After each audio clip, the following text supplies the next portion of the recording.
Yes, hello children of class 6. Today I'm going to the chapter Brown Wolf with you, which is written by Jack London. He's an American author and journalist. A journalist is a person who writes for newspapers and magazines, and he also prepares news for the TV channels to be broadcast. Now, this story is very interesting. It is about a dog who lost his way and he landed in some place with strangers, but till the end, he did not forget from where he had come. He did not forget his home and his master. Now, in the first paragraph, they are telling you about the appearance of this dog. They called him Wolf. In build and coat, he was a huge timber wolf. In build and coat. Build and coat means shape and size. Build and coat means shape and size. He was a huge timber wolf. Now, timber wolf, it is a variety of wolf which has a gray coat and is mostly found in northern regions of North America. So this dog in build and coat, that is in shape and size, it looked like a timber wolf. But in his color, he advertised himself as dog. That means from his color, we could make out that he was a dog. No wolf was ever colored like him. He was brown, deep brown, red brown, a mixture of browns, and his eyes were twin topazes, golden and brown. So this was the color of the dog, and the color of his eyes also. They have mentioned the color of the eyes also, that it was golden and brown. Now topaz, it is a clear yellow semi-precious stone. Now Walt Irwin and Madge loved the dog very much. Walt Irwin and Madge, this is the name of a couple, and they loved the dog very much. Perhaps this was because it had been such a task to win his love. It had been such a task to win his love means, such a task means it had taken them a lot of effort to win his love. When he had arrived at the mountain cottage from nowhere, he arrived in the mountain cottage from nowhere. They stayed in the mountains, okay? They stayed in the mountains, and suddenly this dog from nowhere he appeared over there, and they were very fond of dogs. Mostly everyone loves dogs, so they kept him. He had proved to be very unsociable. When he came, he was very unsociable. He was very unfriendly. He had resented all the advances. Resented means bitter about something you think is unfair. Resented is bitter about something you think is unfair. They tried to make love to him. They tried to love him. They tried to feed him. They tried to touch him, but he had resented all the advances, the efforts. Nevertheless, he had stayed there. In spite of that, nevertheless means in spite of that, he stayed there because he was tired and famished. Famished means very hungry. But when he had recovered, he simply disappeared. He stayed there, though he did not like them. He did not like the place. He did not know where he has come, but he stayed there because he was very tired. He was very hungry and he resented all the advances. But when he became healthy, he was well fed and he gained his strength, he disappeared. And this would have been the end of him if Walt had not spotted him along the railway line and brought him back to the cottage. This would have been the end of him means that they would have lost him forever. But then Walt, he just spotted him. He caught hold of him near the railway track. Walt then got a metal plate made on which was written, "Return to Walt Irwin, Glen Ellen, Sonoma County, California," and attached to a collar strapped along the dog's neck. So every time he disappeared, he was caught and returned. So that means every time this dog made the effort and he made this effort to disappear, and every time he disappeared, he was caught and he was returned back to Walt Irwin and Madge. Why? Because their name and the whole address was written on it. So this dog, he tried many times, but every time he was caught and then he was brought back. The remarkable thing about his disappearing was that every time he fled, he went north. Homing instinct was what Walt thought about it. Now, every time, one thing very remarkable, one thing which had to be noticed was that every time this dog fled means he ran away from the house. Every time he ran, where did he land? He landed into the northern direction. He went towards the northern direction, and that means he had come from this direction. And Walt Irwin and Madge thought that this was his homing instinct. Homing instinct is dogs have that from wherever they come, they want to return back to that same place. A natural feeling, homing instinct is a natural feeling that takes animals or birds or the dog to their homes or original living places. Now, after a futile year of many flights, he decided to remain at the cottage. After a futile year, futile means unsuccessful. After a futile year, futile is unsuccessful. After a futile year of many flights, he decided to remain at the cottage. The dog, he decided to remain at the cottage. But even after that, a long time went by before Walt and Madge succeeded in getting close to him. Okay, for 1 year, this dog tried and tried and tried. He wanted to run away. Every time he disappeared because the address was written on his strap, he was brought back. And then after 1 year, he gave up. But then still for 1 year, he did not become friendly with Walt Irwin and Madge.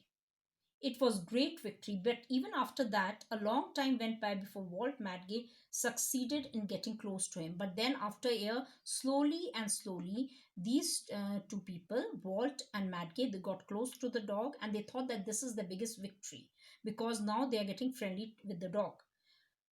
It was a great victory, for they alone were allowed to touch him. If anyone else tried, they were greeted with an angry growl that would turn into a frightening snarl. If anyone else, other than Walt and Madge, touched the dog or greeted him, then they were greeted with a snarl and growl by the dog. Snarl is, write down the meaning of growl is make a low hostile sound in the throat. Make a low hostile sound in the throat. That is also what the dogs do when they are angry. And snarl is say something aggressively. Say something aggressively. Aggressively again means in anger. So every time anyone tried to be close to the dog or touch him, he made this snarl and growl. And snarling was all the sound he made. No one had ever heard him bark even once. Not even once people had heard him bark. It was only snarling. This was the only sound he used to make if anyone tried to approach him or touch him. But no one had ever heard him bark. As Walt and Madge walked along the country road one morning, with Wolf trailing behind, they heard a crunching of heavy feet. Now, one morning, Walt and Madge, they were walking along the country trail. Country trail means a rough road, okay, a rough road over there, which is not metal, and trail is the path. They were walking over there, and this dog was trailing, means he was just coming behind them. They heard the crunching of feet. Crunching means move with noisy grounding sound.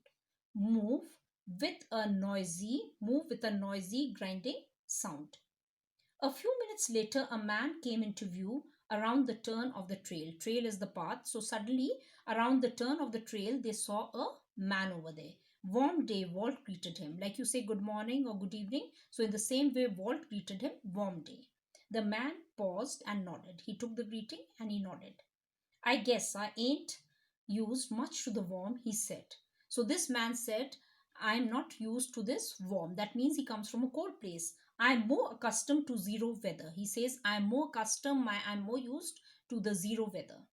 You don't find any of that in this country, Walt laughed. So Walt laughed. He said, you don't find any of this in this country. That means Walt and all stayed in a place where the weather was warm, but this man had come from a place where there was zero weather, means very cold area.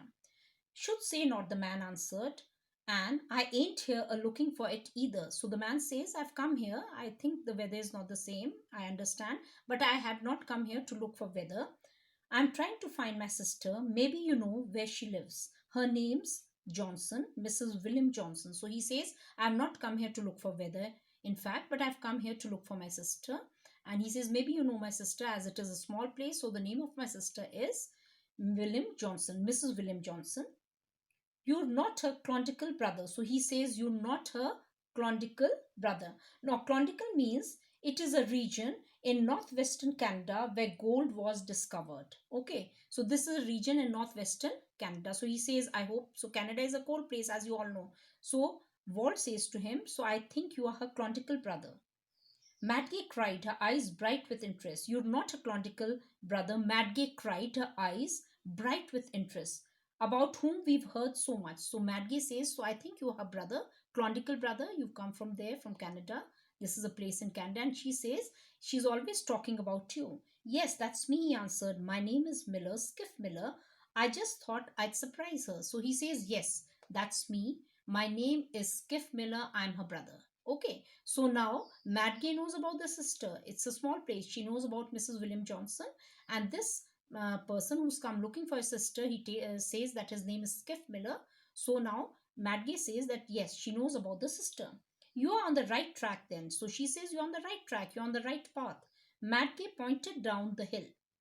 Take that little train turning off to the right. It's a shortcut to a house. You can't miss it. So she says, you can see that trail over there on the right. That trail means the path. You take that trail and you cannot miss her house, which is towards the left, which is towards the end of the shortcut. Yes, thank you, ma'am, he said.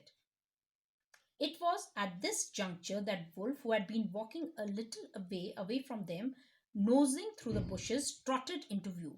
Now, this dog, Wolf, was coming behind them, and suddenly from behind the bushes, he appeared into the scene. He was nosing over there. As you know, the dogs, they are always smelling the path where they are walking.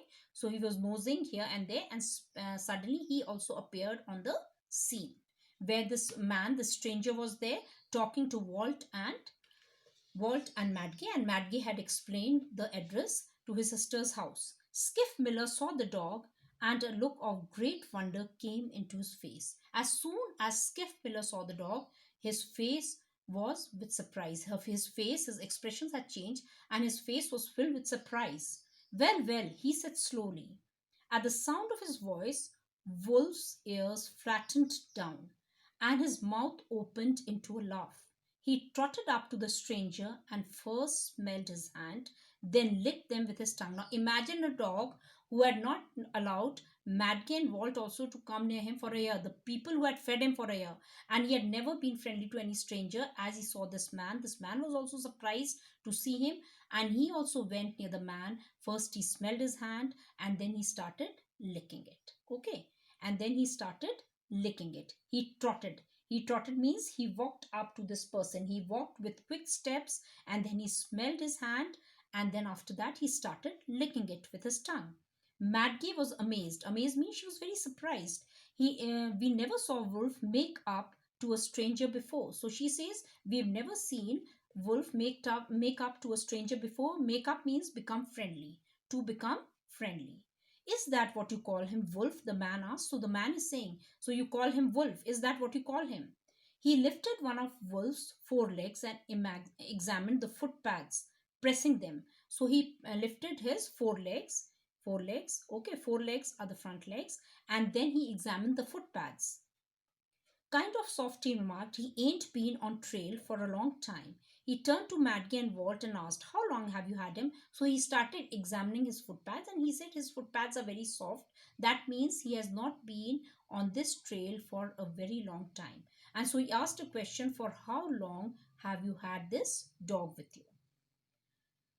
But just then the dog, squirming and rubbing against the newcomer's legs, opened his mouth and barked. Now imagine another amazing thing he did. He had never barked before. He had only snarled, and he had only growled at the people. And suddenly this dog, he started barking. He went over there and he went against the newcomer's legs, and he started rubbing his nose over there, and then he started barking. Now this was also something very strange. So squirming means moving around. Walt and Madge stared at each other. The miracle had happened. Wolf had barked. Now this was a miracle for them. The miracle had happened that Wolf had barked. Write down the meaning of miracle. Means a welcome event that is so extraordinary that it is thought to be the work of God. A welcome event. Miracle means a welcome event that is so extraordinary that it is thought to be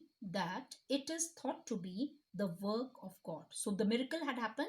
This dog, who had never been friendly with anyone, who had not allowed Walt and Madge to touch him for 1 year, and he started barking, and he went near this newcomer. He moved towards him and he rubbed his nose against his legs and he started barking.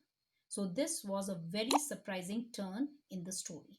So I think, children, you've understood the lesson till here, and I will be sending the second part of the chapter in 1 or 2 days.